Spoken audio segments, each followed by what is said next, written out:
One of the most overlooked skills in the game of basketball is the ability to finish around the rim. Instead of focusing on doing nasty dribble moves from 40 feet out, let's work on putting points on the board in the paint. It's time for us to take a page out of the old heads book and bang it down low. There are 5 things that elite finishers understand that allow them to score at will around the rim. And at the end, I will share with you the finishing drill that transformed my game in just 2 weeks. The first thing you need to understand to become an elite finisher is mastering your layup footwork. The footwork might seem simple, but it's the foundation of every successful finish.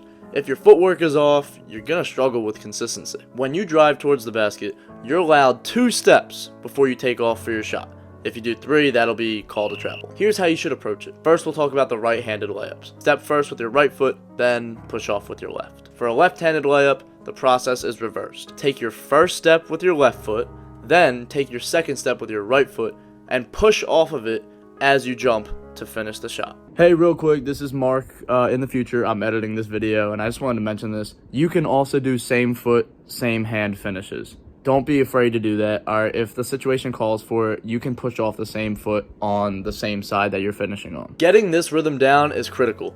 At first, it might feel awkward, but the more you practice, the more natural it will become. Try working on this in slow motion before you speed it up to game speed. When you get to the basket, you need to aim for the top corner of the square on the backboard. The idea is to hit the spot with a soft touch, making sure the ball has the best chance of bouncing in. And one of my biggest pet peeves as a basketball player is seeing players not using the backboard on their layups. Use the backboard. The backboard is your friend. Old heads have taught us that since the beginning of basketball, so please use the backboard. The next thing elite finishers understand is the importance of strength and vertical training. I started lifting weights in my sophomore year of high school, and I wish I'd started earlier. Not only did I get stronger, but my vertical jump also increased. Now, let me just be honest, it wasn't by much. I still cannot jump very high at all. But what it did was it allowed me to finish over defenders more effectively. Building strength in your legs is crucial. Exercises like squats, lunges, and calf raises will help give you the power you need to take contact and finish strong. The stronger you are, the less likely you are to be pushed off your line when you go for a layup.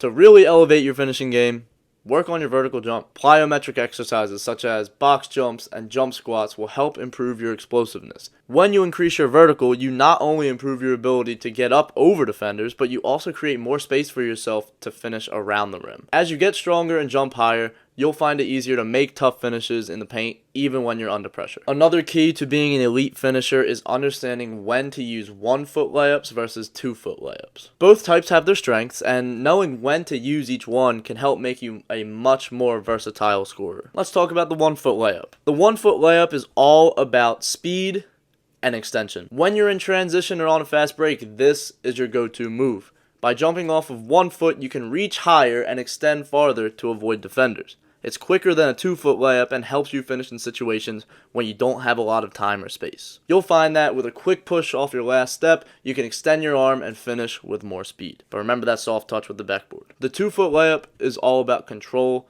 and power. You'll see this layup a lot in college, NBA, and other high-level basketball leagues. This is your go-to move when you're in traffic or need to absorb contact. Jumping off of 2 feet gives you a more stable base, allowing you to maintain balance and finish strong. It also gives you more options like using a pump fake or adjusting your shot to avoid defenders. One of the most effective drills for improving your finishing around the rim is the Mikan drill. Here's how to perform the Mikan drill. Start directly under the basket.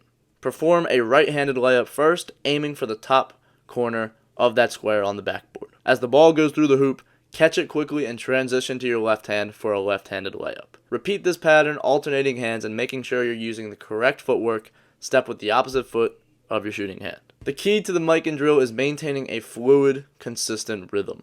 As you get better, try to increase your speed while keeping the accuracy and form intact. All of my veteran basketball players out there will know what I'm talking about. Your neck will be sore after doing the Mikan drill. I promise you. Looking up for that amount of time is going to hurt, but it's going to improve your finishing ability immensely. So at the end of the day, how much are you willing to train? How much pain are you willing to go through to reach your goals? When you're driving to the basket, one of the most important skills you can develop is knowing how to initiate contact with the defender rather than letting them dictate the terms of the play. Many players make the mistake of trying to avoid contact or reacting to it, but as an offensive player, you want to be the one in control. When you drive to the basket, defenders will naturally try to position themselves between you and the hoop. By initiating contact with the defender before you go up for your shot, you can create a small but crucial amount of space. This could be as simple as bumping the defender with your shoulder to move them slightly off balance, allowing you to finish the layup more cleanly. If you wait for the defender to make contact first, they could easily alter your shot or force you to take an awkward finish. Elite finishers understand how to finish through contact. By initiating the contact first, you're mentally preparing to absorb the hit while maintaining your focus on the basket. One of the greatest finishers in all of basketball is Kyrie Irving, and if you watch his film, you will notice he is physical. Basketball is a physical game, so you got to be able to take that contact and go up strong, but be the one to initiate the contact to give yourself the advantage. Initiating contact is also a key way to get to the free throw line. When you drive aggressively and create contact with the defender, you're giving the referee an easy call when you create that contact. This can lead to opponents fouling out, which would make them switch a worse defender onto you, or getting more points at the foul line, and just giving your whole team an opportunity to win the game just by attacking the basket strong and finishing through contact. Get used to finishing all the way out here, wide finishes as much as inside finishes. Now, here's the drill that changed my basketball game. It's similar to the Mikan drill, but with a twist. I actually call it the Air Mikan Jordan drill. The goal is simple. Make 10 consecutive layups, but you have to stay in the air each time.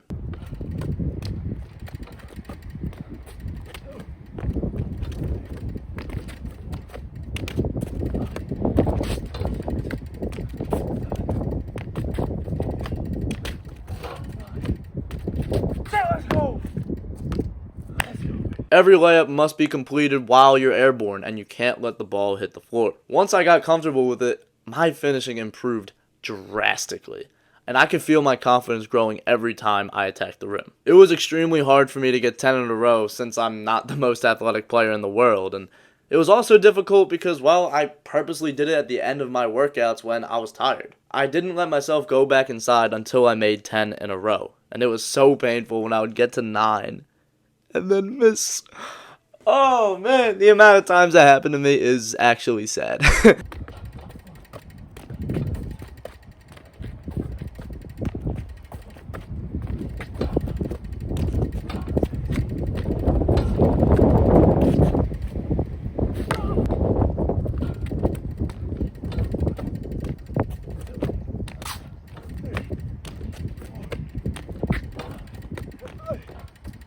Try it and let me know your high score, alright? Yo bro, be sure to check out this video on how to stop being awkward on the basketball court. But as always, keep God first.